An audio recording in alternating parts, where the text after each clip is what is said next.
Nirmala ji, thank you so much for giving us this first budget interview to a streaming service and a private news channel. Through this interview, you will reach the length and breadth of the country through all our News 18 channels, CNBC TV 18, CNN News 18, News 18 India, and a slew of digital properties, moneycontrol.com, First Post, and news18.com. Thank you so much for this. My first question, this is your fifth budget. You were navigating two epochal events in the last couple of years. One was the ongoing pandemic and its impact, and the other was the war in Ukraine. What I would like to understand from you is what was going on in the mind of Nirmala Sitharaman, and how she was dealing with policy making in these last 5 historic years. Starting with a very difficult question, because difficult not for any other reason but to capture the experiences, the as I say, anubhav, going through that, and also to look back at it now when you're probably slightly out of it is very difficult to describe in, let's say, a short brief answer. I can understand. But yet, if you have to really capture it, I had no precedent before me to handle such a situation. There were no given templates. There were no examples to follow. And there were no theories which would have worked in such context. So essentially, we were going by continuous conversation with all kinds of stakeholders. Those who have directly some thing to say about the industry and its suffering, MSME and its suffering, or even those who are observing it with a more discerning eye. So we had to engage in conversation continuously with all people, take their view, wait for ourselves to see which one is all right, which is more suitable for us, and which is not. Yes. And also take courage in saying it may not work out for us in one particular way, because eventually somewhere all this has got to be answerable. And therefore, I think I would immensely recall the ways in which Honorable PM led the conversation with us.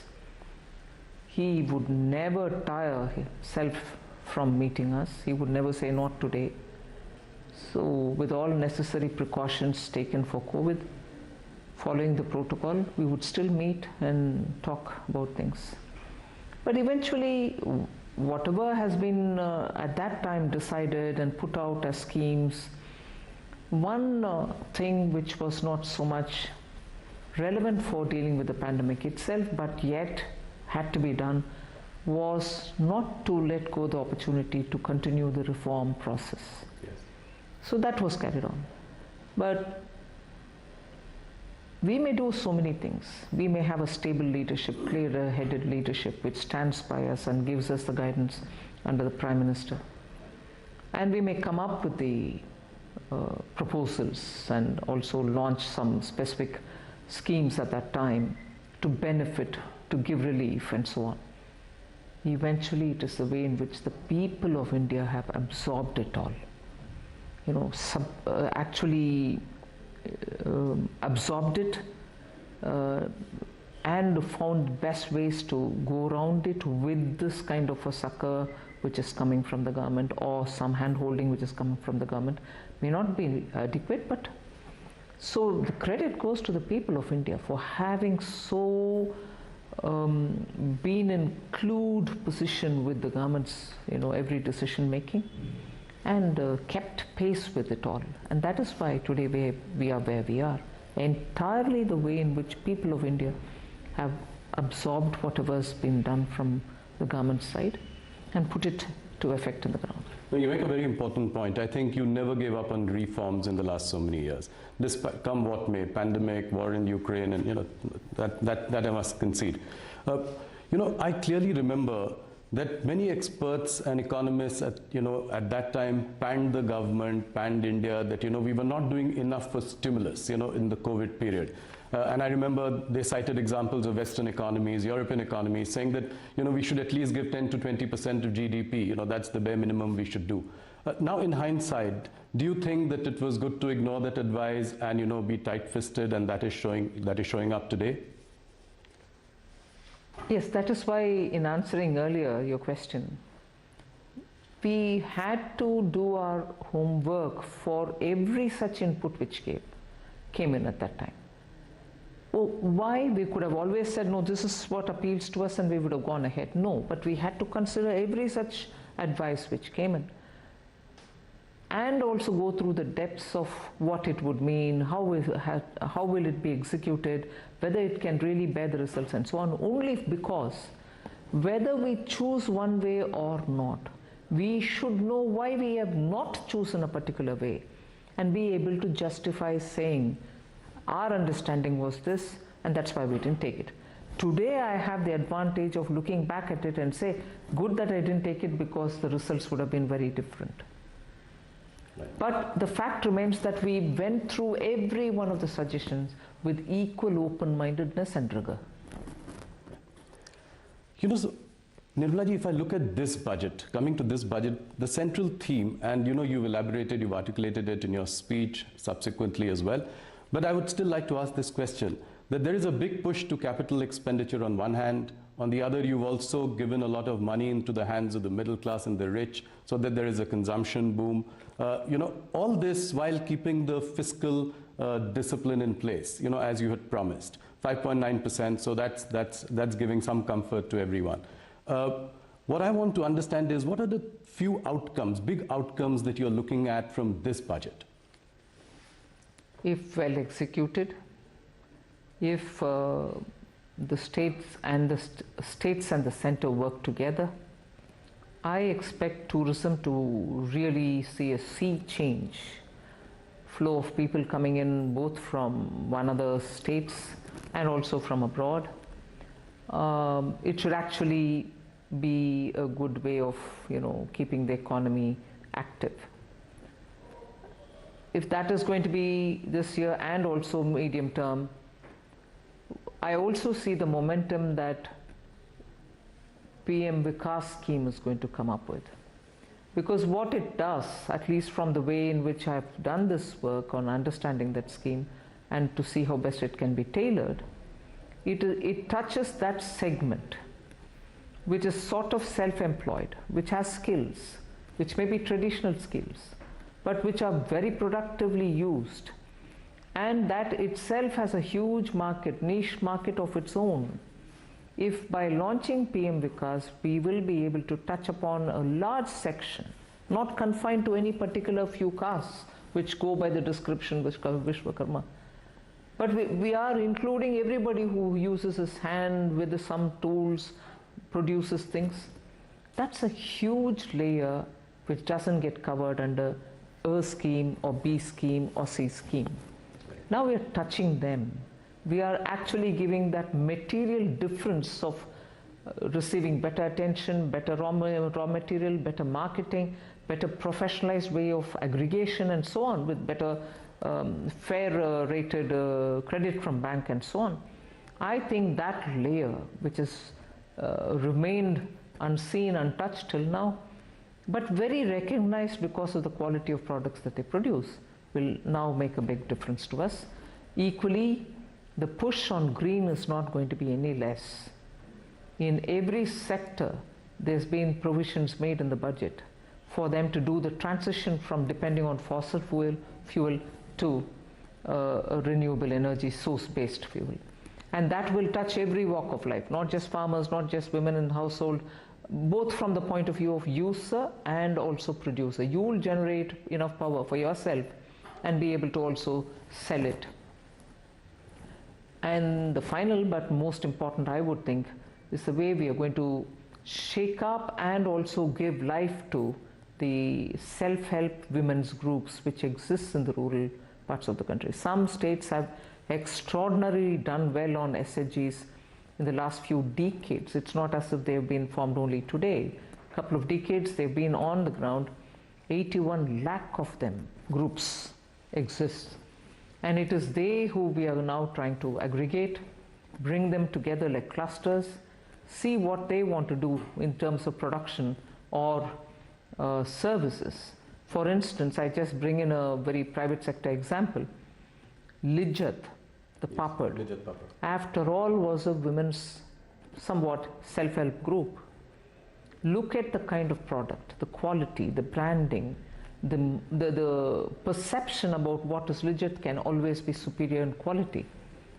There's never a compromise on it, and people seek it, even though from the general papad pricing it is slightly higher in price, but still people prefer it. So like that, SHGs, and I don't want just to end with papad making. It should be everything else also.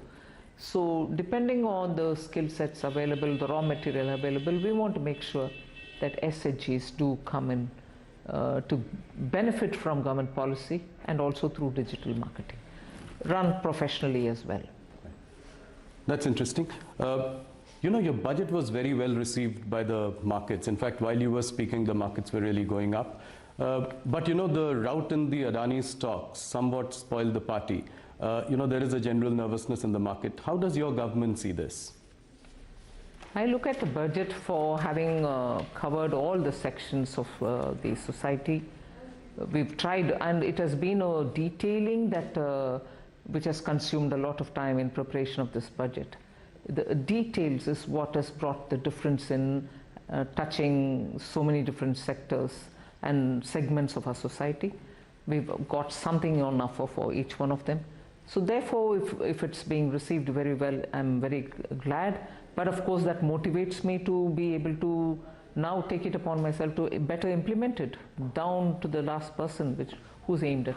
So I would think the impact of the budget, the immediate impact of the budget on the market, and subsequent to, let's say, for whatever reason it trailed back, I think in the next few days the budget's impact will still continue to hold the markets high.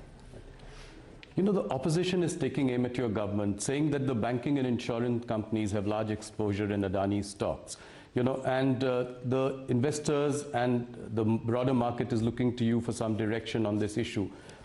Is our banking and insurance system resilient to take this shock? I want to recall the words, you know, coming from the horse's mouth has greater credibility. Both the SBI and LIC have issued detailed statements.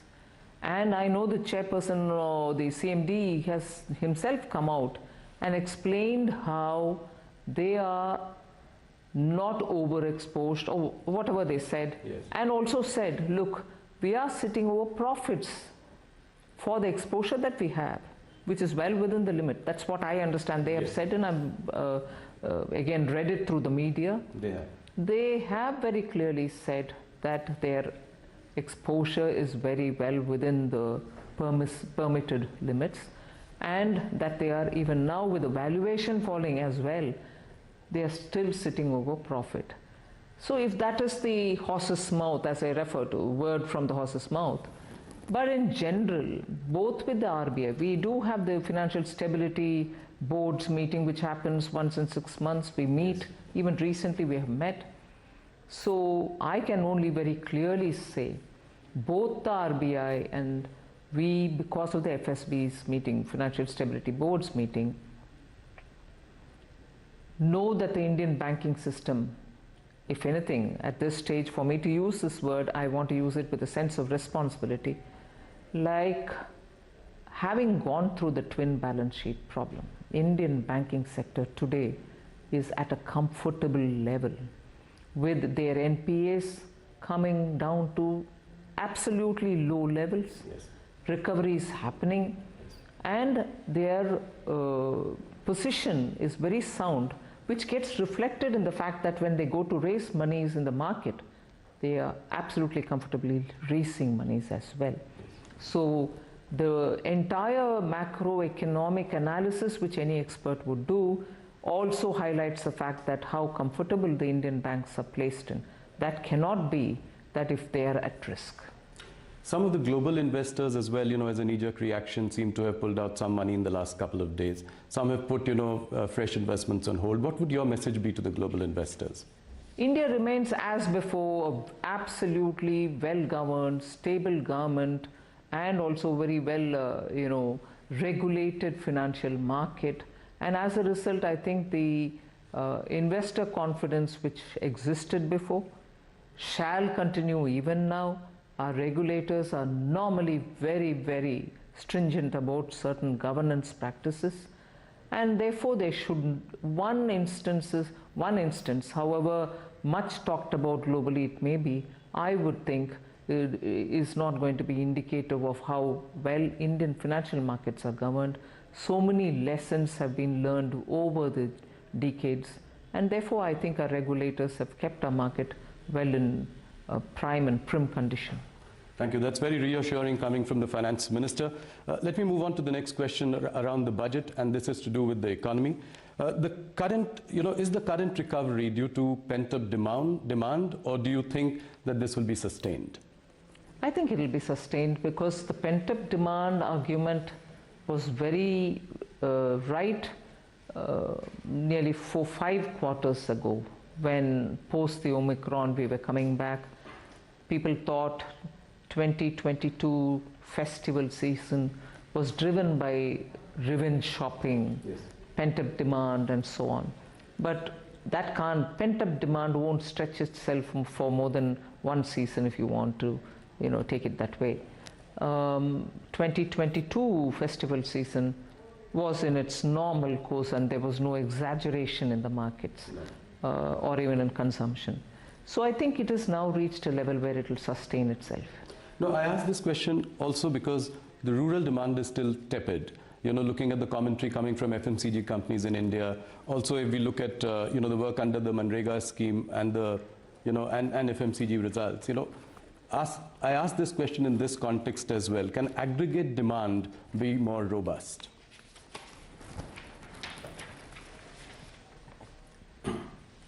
I'm sure you observe the Indian economy as well. Yes. In all its great detail. Demand doesn't remain stable, and then it doesn't remain only going upward. It does come down sometimes and does go up some other times.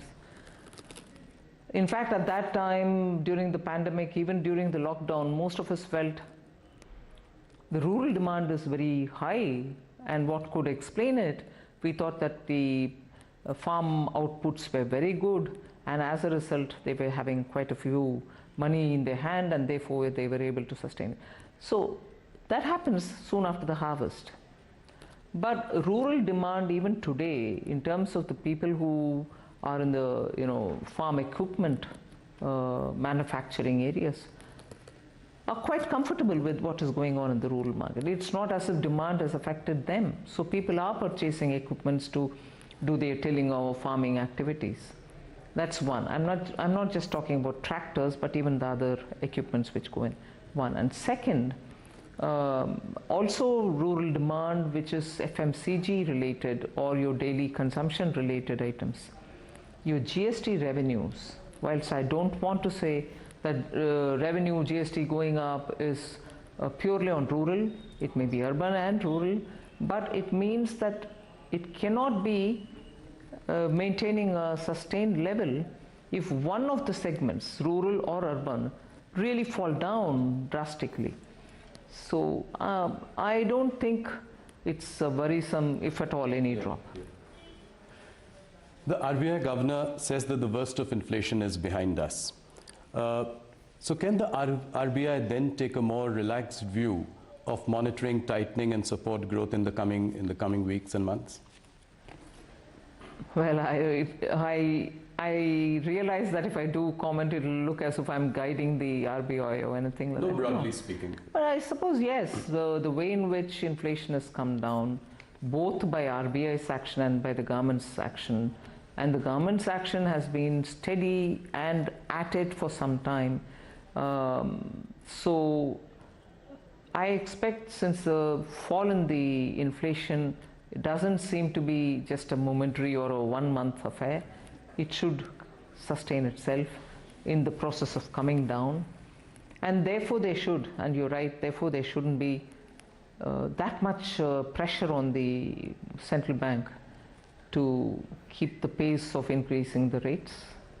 So, but the MPC will take a call. Of course. Any concern that you feel is there because of the twin deficit problems?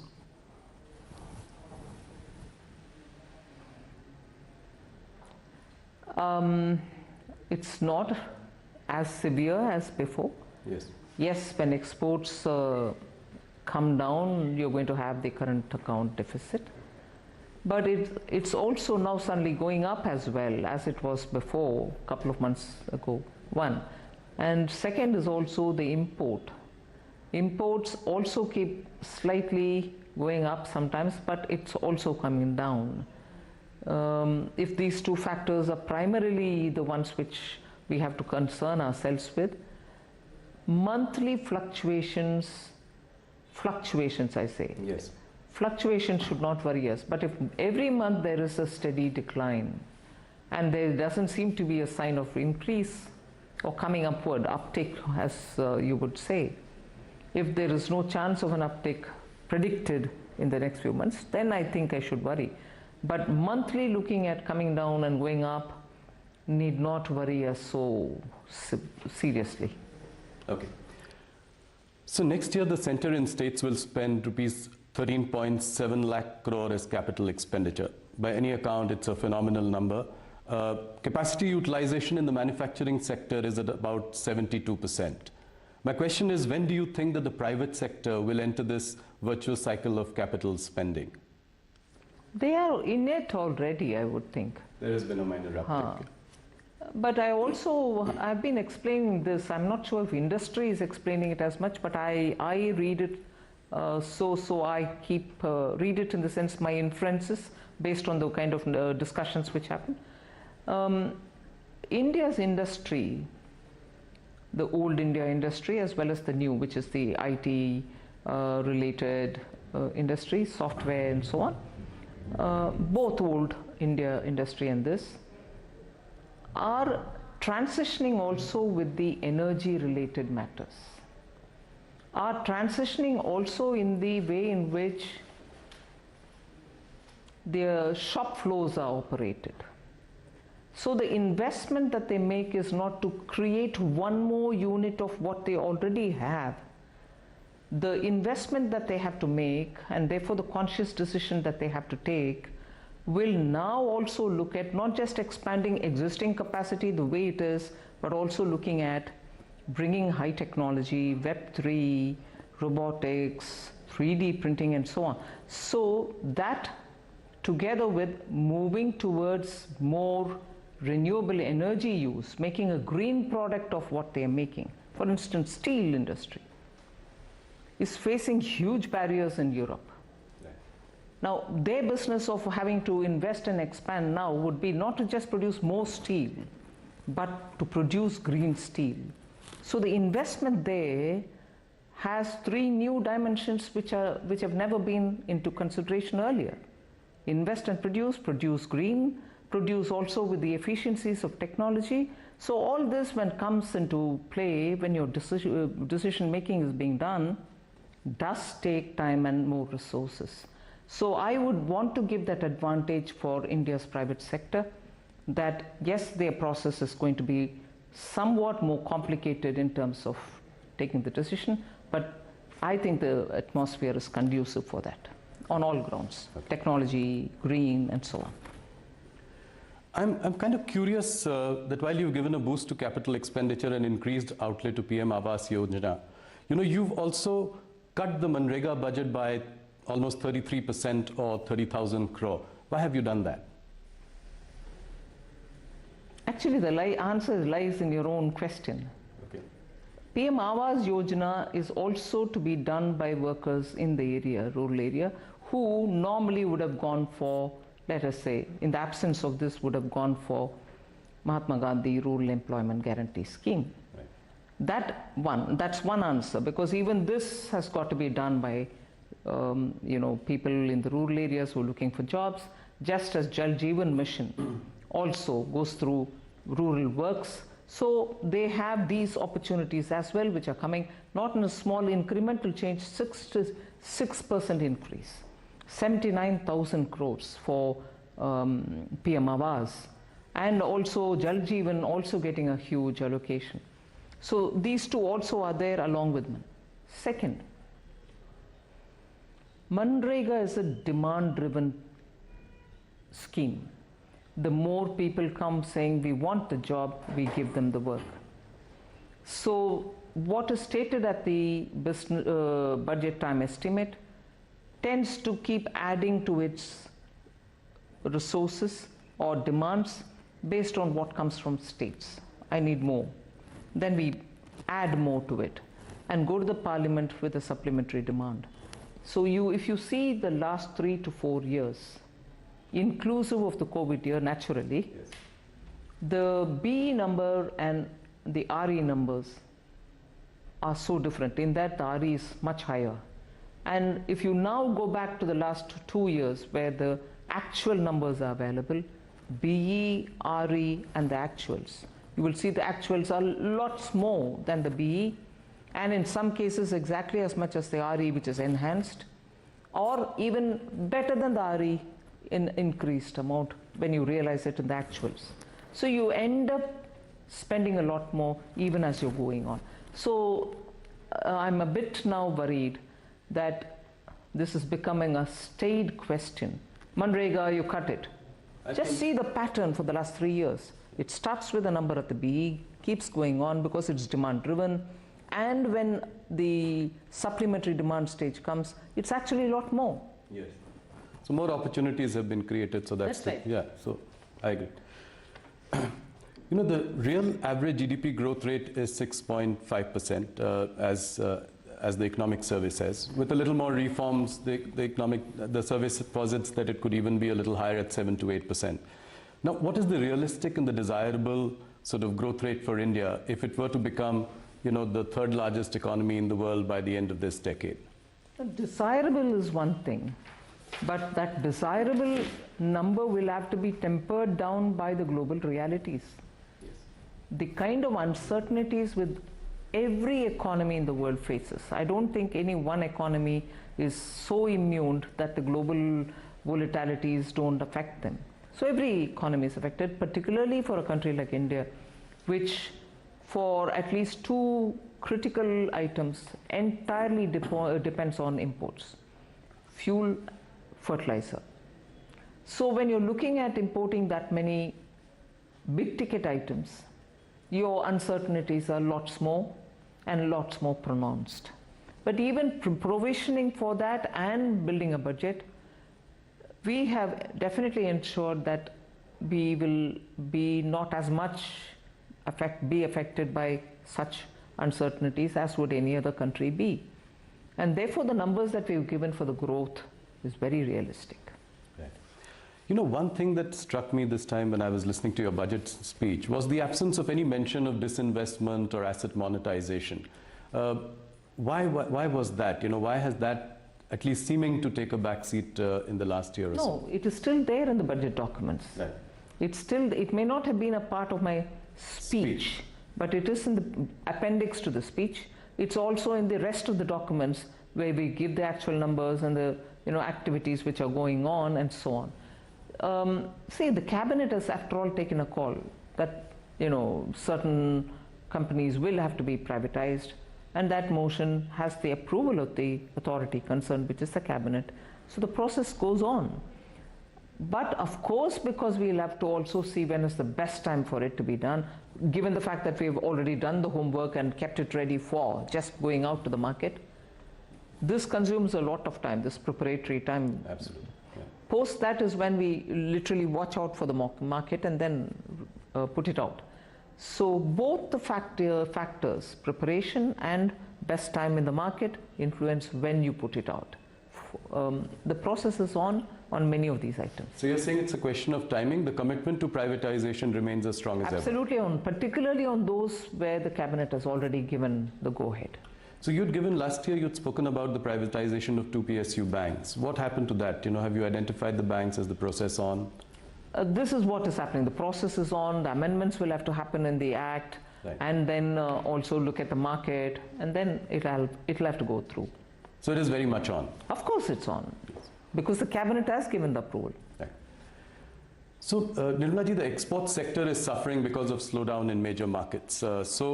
What are the options to mitigate the impact of weak international economies for us today? See, it has two-sided problem. One, you have to make up for those handicaps that Indian exporters face, whether in logistics, whether it is the cost of electricity, or whether it is any other inherent handicap that they may have in terms of labor, or in terms of the place they are located in, and so on. So for these inefficiencies because of certain handicaps,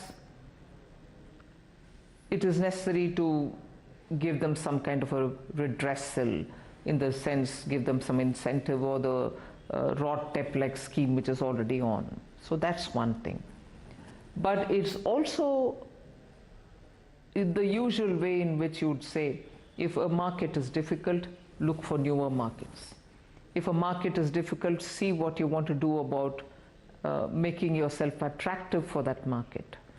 You do road shows, or you spend money in branding yourself, or you appoint such agents who will tell us about the tastes in that and preferences in that market, and so on. And looking for another market, you will obviously spend some money and go on road shows, open up avenues there. But today, the typical problem that you face, not just you, meaning Indian exporters, but many face, is the lack of demand in those markets because of recession, which are normally our marketplaces where we send our products, whether it's your textile, whether it is your diamonds, whether it's your gems and jewelry, whether it is your tea, whether it's your basmati rice, and so on. So I'm taking those which are symbolic of India. There are others, components, auto components, electronic parts, which you very well manufacture today. So when the recession has hit these economies, and when I say these economies, not just those in which you're present, but even for the newer markets which you might otherwise aim at, all of them are hit by it. So that's where the problem gets even more compounded, and we'll have to work together with the exporters to see how best we can help it. Okay. India's trade deficit with China has hit $100 billion in 2022, $100 billion in 2022. Imports keep rising, exports to China are falling. Is this situation acceptable to us? How do we really reverse this trend? No country would want its exports to languish and imports to balloon with any trading partner. But the issue has two-pronged answers. We should be conscious not to have to consume things which come, overly from only one destination. But that doesn't mean I'm imposing any view. We should also be conscious of buying it from elsewhere if it is necessary at all. And for India's exports, it has to also look at ways in which market can be expanded in that territory or in any other geographical jurisdiction. So it is always a twin game. It's like a pair of scissors. You have to look at both the sides. What do you make of this growing clamor, especially in some opposition-ruled states like Chhattisgarh, Madhya Pradesh, Rajasthan, to bring back the old pension scheme? In fact, Deputy Chief Minister of Maharashtra, Devendra Fadnavis ji, has also spoken about this. He said he'll look into the matter. What is the government's view on this? See, when I talk about government's view, I don't want to speak as though this government view or that government's view. Who, after all, implemented it for the first time? After the decisions were taken at different layers of officialdom, the political dispensations which brought this in was not just NDA. UPA was actively those who brought it forward. The entire question of introduction of OPS, new pension scheme, was during the Congress's period. They didn't at that time talk about rollback. They didn't at that time talk about any, bringing the old system back or anything of that. So now, if without adequate looking into of what it means, are we paying the current generation of pensioners by loading it onto the future generation? That's right. And how far, because in government the arguments will quickly come back to you saying, but when government borrows, it's also leaving a burden on the future generation and so on. But that's the argument. Would we all look at what is a reasonable balance? Would we look at what is it that we are leaving for our generations to come? Yes, you will have to have an economy running, you will borrow to a certain extent. But unless we have a complete understanding of this, the fiscal implication, the fiscal health of the state, not just today, for the next decades, to rush to a conclusion may not be. Right. And I was glad to hear in one of the book release programs that I attended, Sri Montek Singh Aluwalia talk about it. It's not I'm taking up something which emerged out of a private conversation. Right. In a book release, publicly, when asked, he did respond. So it's not as if now we are talking on political lines. We have to talk on Indian economy, its strength, not just Indian economy as Government of India, but every state's economy, and then take a call on it.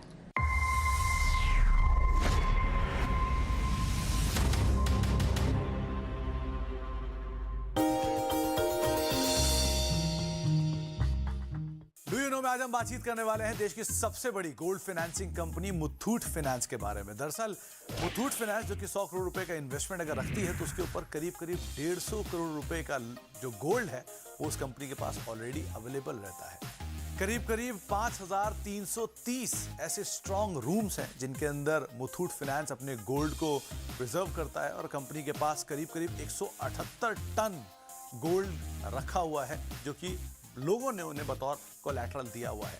कुछ interesting fact में ये भी interesting fact है कि इस देश का जो कि 770 टन के आसपास का टोटल गोल्ड रिजर्व है इंडिया का, उसका 20% हिस्सा अकेला मुथूट के पास ही आप मानकर चल सकते हैं। और कई ऐसे बड़े देशों के सामने जैसे कि Singapore, Brazil, south Africa, Egypt, Mexico, इनके टोटल गोल्ड रिजर्व से ज्यादा गोल्ड अकेला मुथूट के पास है। जहां पे इन सबका गोल्ड रिजर्व मिला के आप मान लीजिए 120 से लेके 160 टन के बीच में है, लेकिन मुथूट का अकेला जो गोल्ड रिजर्व है वो रफली 178-180 टन के आसपास का है। तो इस तरह का स्टेचर, कुछ इंटरेस्टिंग फैक्ट आपके सामने मुथूट के रखे गए हैं।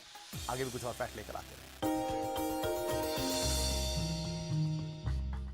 डू यू नो में आज हम बातचीत करने वाले हैं हर घर में फैला एक अहम ब्रांड, वो है किसान जैम का। दरअसल ये जो किसान नाम है इसके पीछे एक बहुत ही इंटरेस्टिंग स्टोरी है। ब्रिटिश एरा में जब ट्रेन्स खेतों से, पंजाब के खेतों से पास होती थी तो उस समय पर एक हाट था जहां पर किसान जो थे वो अपना प्रोडक्ट बेचते थे। तो उस हाट के नाम पर इस जगह का नाम पड़ा, इस प्रोडक्ट का नाम पड़ा और तब से किसान के नाम से ही इसे फेमस किया जाता है। एक इंटरेस्टिंग फैक्ट ये भी है कि एक ज़माने में जो लेट विट्ठल माल्या साहब हैं, जो कि विजय माल्या के फादर थे, वो इस कंपनी को ओन करते थे और उनके रीन में एक बहुत सारे कंपनीज आती थी। उसमें से एक कंपनी जो थी वो किसान भी थी, जो कि उन्होंने मिचेल ब्रदर्स से खरीदा था। बाद में 1993 में किसान को ब्रुक बॉन्ड ने एक्वायर किया, जो कि हिंदुस्तान यूनिलीवर का पार्ट है, और तब से लेके आज तक हम सब जानते हैं किस तरह से ग्रोथ स्टोरीज कंपनी ने मेंटेन की है। तो ये कई सारे प्रोडक्ट अपने एक पोर्टफोलियो, अपने किसान ब्रांड के अंदर बेचता है, लेकिन इसके पीछे कई सारे इंटरेस्टिंग फैक्ट्स भी थे। कुछ और फैक्ट लेकर भी आपके लिए आगे हम आते रहेंगे। डू यू नो में आज हम बातचीत करेंगे एक इंटरेस्टिंग बस सर्विस की। दरअसल 1960 में एक बस सर्विस चलती थी जो कि कोलकाता से लेकर लंदन के बीच में चलती थी। ये अब तक की सबसे लंबी बस सर्विस थी। और कुछ इंटरेस्टिंग फैक्ट्स की अगर बात की जाए तो इस bus service, double decker bus service होती थी जिसका नाम था एल्बर्ट, और एल्बर्ट टूर्स के नाम से ये बस सर्विसेज दी जाती थी। उस समय पर इसकी जो कीमत होती है करीब करीब 145 पाउंड के आसपास होती थी, जो बहुत बड़ी कीमत उस समय पर आंकी जाती थी। अपने इस पूरे टूर में ये कोलकाता से लेकर अगर लंदन तक के टूर की बात की जाए तो सर्विस के बीच में करीब करीब London, Belgium, Germany, Austria, Bulgaria, Turkey, साथ साथ ईरान, अफगानिस्तान, पाकिस्तान, इंडिया, ये रूट्स जो हैं ये कवर करती थी। और उस समय पर 1960 में इसके अंदर कई सारी बड़ी लग्जरी सर्विसेज थी, जैसे कि bunks, fan heaters, floors, radio, ये सब कुछ सर्विसेज भी होती थी। तो कुछ इंटरेस्टिंग फैक्ट इस बस सर्विस से रिलेटेड, आगे कुछ और फैक्ट्स लेकर आते रहेंगे।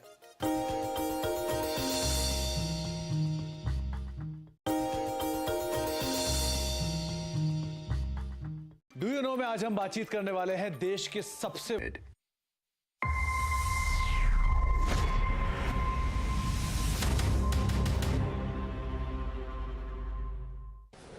Let's move on to the personal tax front. I think it is one thing that has really wowed everyone, wowed the middle class, your core vote bank also of the BJP.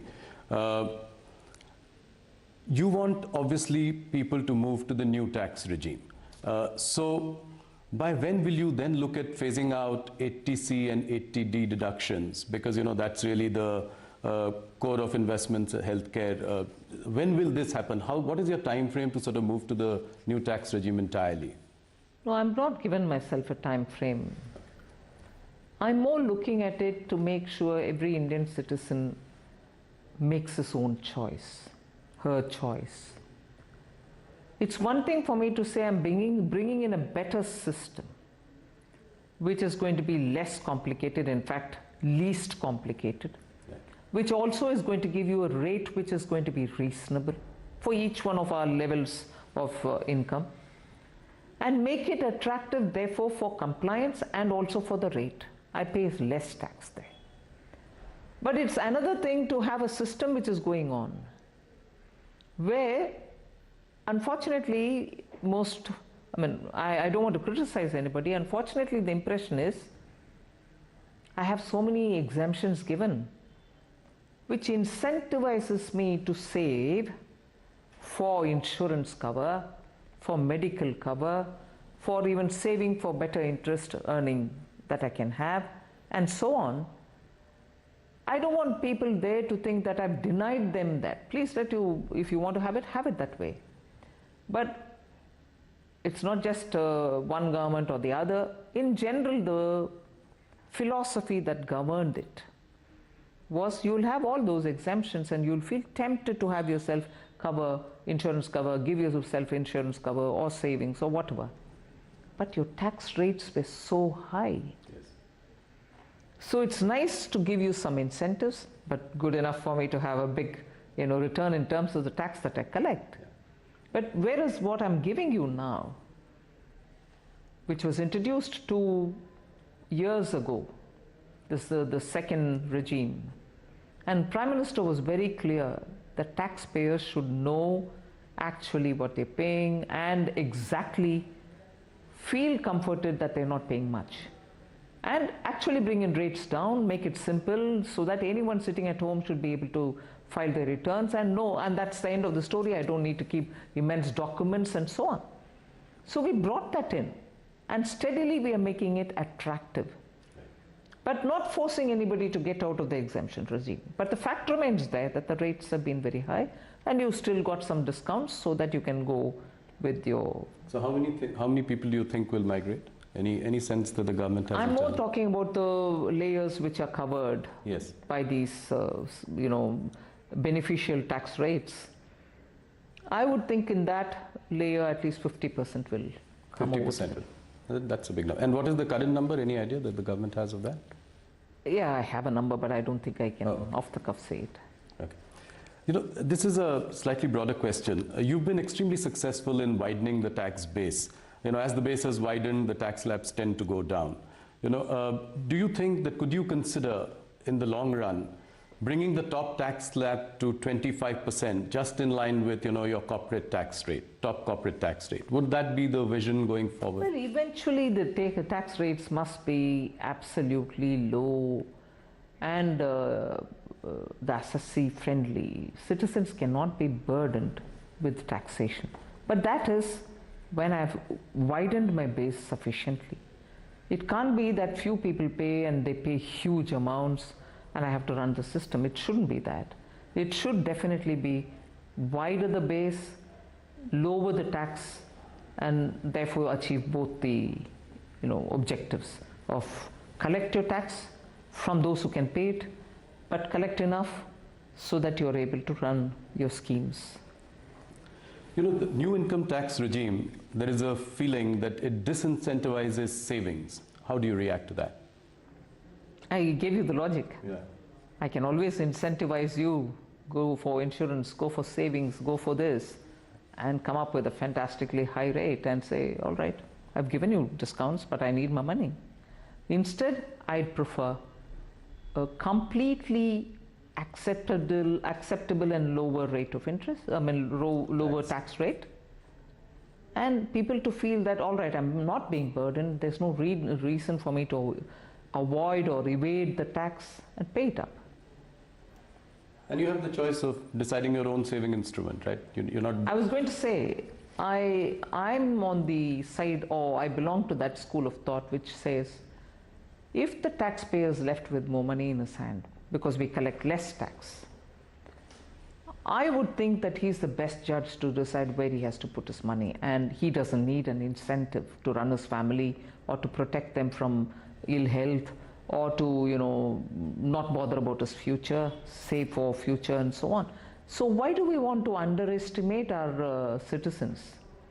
If I give very high tax rate, then I also have to tempt them to say, all right, go about saving it because I'm giving you some incentive here. But I've left more money because I tax you less.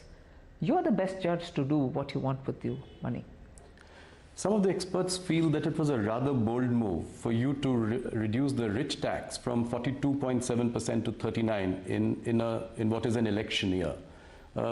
But is it that you've given some and taken away from the other hand as well? And so it's a zero-sum game in a sense? Where have I taken away? The real estate, earlier you could move money to real estate. Now the cap is 10 crore. Beyond 10 crore, there is no... There are a couple of... That's not taking away. It is like saying, beyond 10 crore of a house that you have, why do you want to also expect favors for a second or the third or the fourth? Correct. And there have been instances, I might say, without revealing any names or any kind of... People who bought house, sold house, made immense profits out of it, but who still enjoy these sort of, 10 crore house, I should still get my benefits from the government. So the bold move in an election year. But I have not give and take there. Okay. I have not given away something and taken away something. I'm only giving. Okay. I have not taken away anything. So that's, as I said, a bold move in an election year because, people don't expect you to do it. No, but if you're referring to the surcharge, which I brought down and which therefore is going to give benefit to some of the upper middle class and high net worth individuals. That's right. It's also because the Indian tax system should be seen for not being so harsh. With your 30% surcharge, you were reaching a total tax of 42 point something, 75 or something. 42.7%, yeah. 42% of tax taken away. Even a person who's that, talented enough, skilled enough, and is paid very well for his contribution to the firm and has a good earning. Yes. Take away nearly 42.7. Doesn't make our system look fair. Right. And therefore we brought it.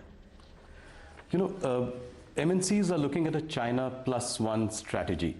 So you've also spoken about it in your budget speech. We've seen that the manufacturing and export of mobile phones from India has really gone up. Which are the other sectors in manufacturing that could benefit out of this China plus one?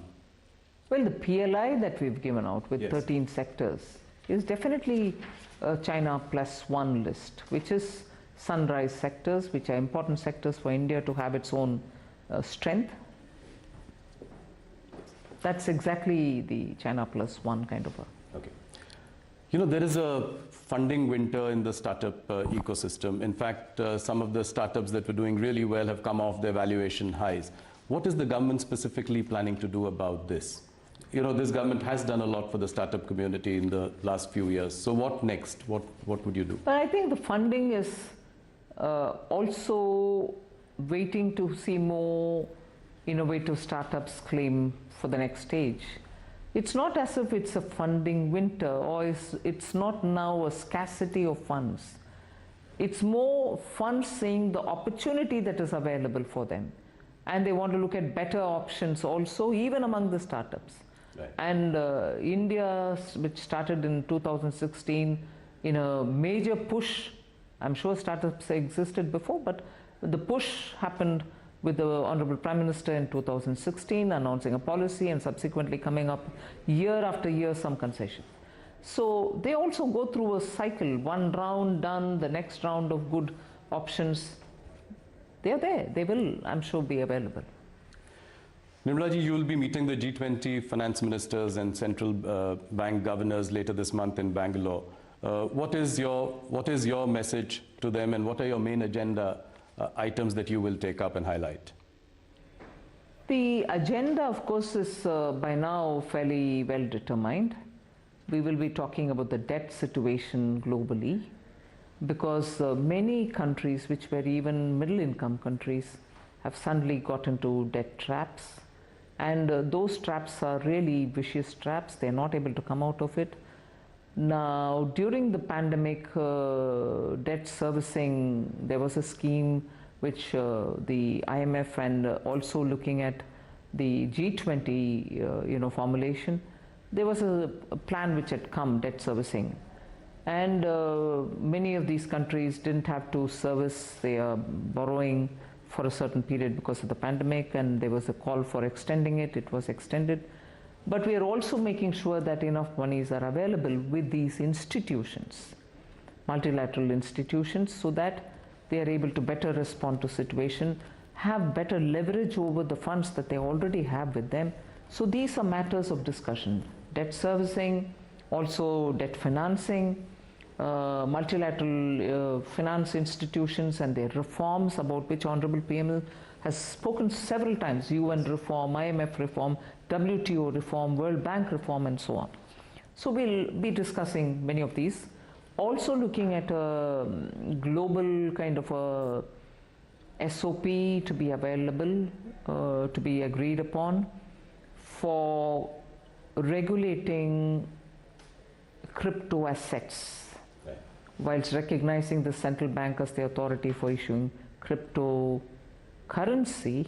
The rest of the assets which are being created outside, which are using very useful financial technologies, even those will have to be discussed, because regulation cannot be done by any one country singularly. It has to be a collective action, because technology doesn't brook any borders. Okay. Nirmala ji, you have to answer this question, specific question. You've presented 5 budgets so far. Which has been the most memorable budget? Very difficult to say. Each one had its own challenge, but well, each one has its own charm. Okay. Now, one last question. After months of hard work, you managed to put this whole thing together. How does Nirmala Sitharaman unwind? What do you do? Do you ever take a break? What do you do to unwind? Well, listen to a lot of music. What music do you listen to? Classical Indian music, both Hindustani and Carnatic.